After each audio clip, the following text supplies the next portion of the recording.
zıplamadan, ayağa durmadan bir dəqiqə ərzində gülər sözünü.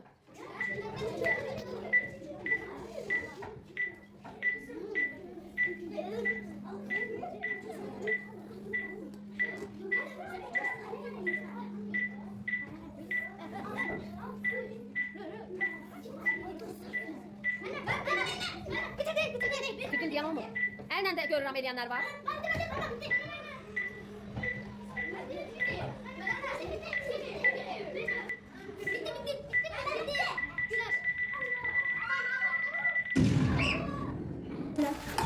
Bəli.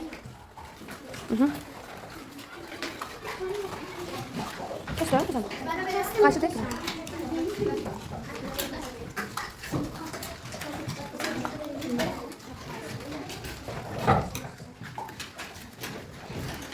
Arzu niye kesmirsən? Biraz onu yukarıdan elə. Yarıda, sen çok aşağıdan izləmirsən onu. Biraz yukarıdan kes. O lazım değil, o birisi lazım.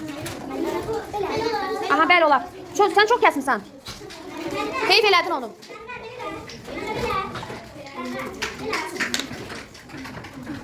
Kəsdin? Qayçın yoxdur. Bir qayçıdan 2 nəfər istifadə edir. Kimindir qayçı? Sənin qayçın hanı?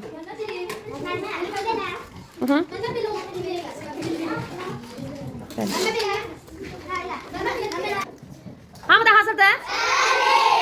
Əla. Üfür üfür. Çok üfürmeyin.